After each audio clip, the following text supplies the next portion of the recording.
So let's talk about values. One of the biggest things that I think agents need to understand, the below grade portion of the home.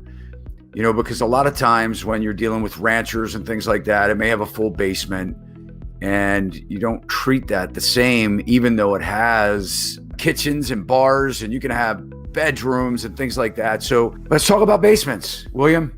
If you got 1,000 square feet above grade and 1,000 square feet below grade, agents, you guys are automatically going to list the house at 2,000 square feet.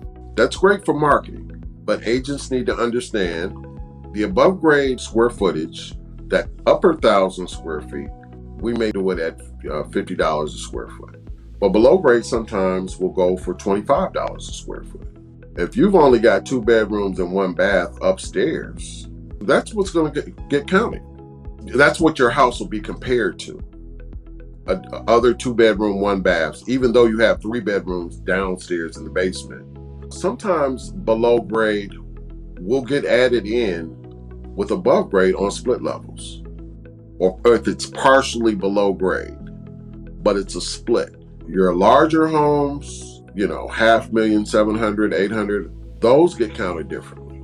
It depends on the quality of the finish. It's $100 upstairs above grade. You may give them $90 below grade because the finishes are about the same and they're very expensive finishes. But most of the time people lose money on basements. I think that's a great point because, a lot of times people say, well, I put this money into my basement, and it's not about what you spend. Not everything's going to give you a return or you're going to get out what you put in. A lot of these spaces we're developing for us to live, right? Not someone else. So let's talk about bedrooms in the basement. What constitutes a bedroom? I hear so many differences on this. They say, well, if it has a closet. I don't know that that's true because a lot of old houses don't have closets. Give us a rundown on what do you consider a bedroom in the basement? Closet and a window, good ingress, egress. You don't have to go through a room to get to it, Okay. What if it doesn't have a window? Then it's not a bedroom. Not a bedroom. What if it has a big door right outside the bedroom door that they can get to outside? Would that be considered egress? Well, yeah, it would. But I'm looking for a closet and a window. So here, the local code, and it's probably everywhere. It's probably, these codes are like international now, but window is 5.7 square feet of opening, and you say, well, geez, you don't need that much room for most people to get out of a window. But they say that it's not just a matter of the person getting out, but if an actual firefighter or somebody was coming in to save the life, they need to be able to climb in and climb out with the person. So are you looking for true, opening, or can it just be just a small window and be considered a bedroom? I mean, you can't have a cubby hole, and I'm going to call it it's got to be a real, a decent sized window. But if it's got windows and, a closet, it can be a small closet. As a matter of fact, it doesn't even have to be a decent closet. Unless it's FHA. Now, if it's FHA, you're going to have to do probably what you're talking about to code. Bedrooms only really count a whole lot to me in condominiums. Bedroom count is really, really important. You got to compare bedroom to bedroom. And when you're dealing with really small houses, but the square footage is the square footage. However you want to chop it up is how you chop it up. If it's 1,000 square feet and it's 4 bedrooms and 2 baths, or if it's 1,000 square feet and 3 bedrooms and 2 baths, that doesn't really make a difference. So you're primarily looking at finished square feet above grade and establishing that value. The basement counts now. The basement, and I've got to have at least 1 or 2 in that report that have either an unfinished basement if your basement is unfinished, or if it's finished, I've got to have at least 1 or 2 in the report that, are similar that way. But whatever the tax records say, the above grade square footage is, whatever the measurements say, that's what it is. All right, you just hit on something. What happens when you're looking at the square footage? Let's just say it's 1,600 square feet on tax record, above grade. And you get there and you measure it out and it's 2,600. Okay. Are you starting to think, where did they build an addition and not alert the county? Does that raise a red flag?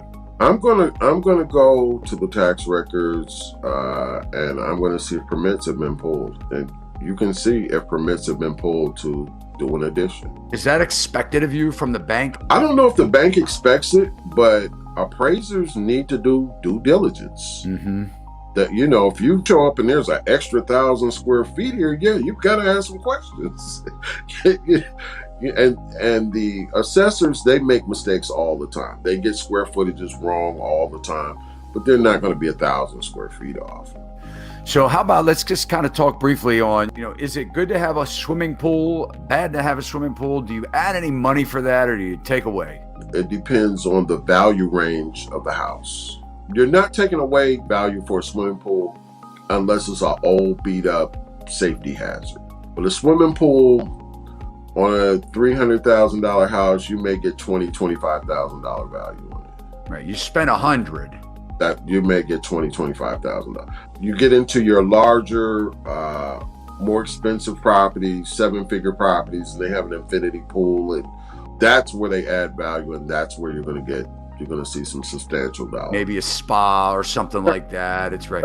Specialty tile work or stone work, those pools are valued more. So, William, what about garages? Does it matter if it's attached, detached? Is there a difference in value with that? Attached is much better, but I don't discount it if it's detached. With craftsman style homes now, a lot of those have detached garages. That is the preferred way to do the garage in some of the craftsmen's. So if you had to say what is the most important in valuing what a seller can do to increase the value, or what an agent can suggest besides above grade finished square footage, what would you say that they can do to add the most value? First of all, the house should be a neutral color. And there are probably about 3 neutral colors: the gray, the linen, that are hot. All personal effects gone. What sells houses to me? Kitchens, bathrooms, and flooring. If you're going to put money anywhere, those 3 places are your money makers. Are they getting their money out of it in appraisals? It depends on what the value range is. In Atlanta, the people want hardwood. They want the granite. They want nice kitchen cabinetry, and do some good tile work in your bathrooms. And then, I like the little things like the recessed lighting and the rocker panel light switches, and make sure your curb appeal is good. Does it change the value of the land based on the topography? If you've got small kids, or if you're on a busy road and your house, your setback isn't far enough, that can be an issue. If you've got small kids, you don't want that house. If the lot is sloping, you don't want to be going up and down a hill. I've dinged lots like that. A bad lot could hurt you. Then the level and the trees and all of that, you get a little extra for that. Do you give any dings for the bad neighbor? Yes. You get to a place and all of a sudden you look at the neighbor's house and it's falling down. Yeah. Or, if you're backed up to some train tracks, all of that stuff can ding your property. And in appraisal terms, that's called external obsolescence. It has a negative impact on your marketability and the value for you to resell your home. So Ruth has said, do solar panels hurt or help the appraisal value in general? Good question. They can help. It depends on how they're done, where they're placed, what was spent on them, what the added savings are.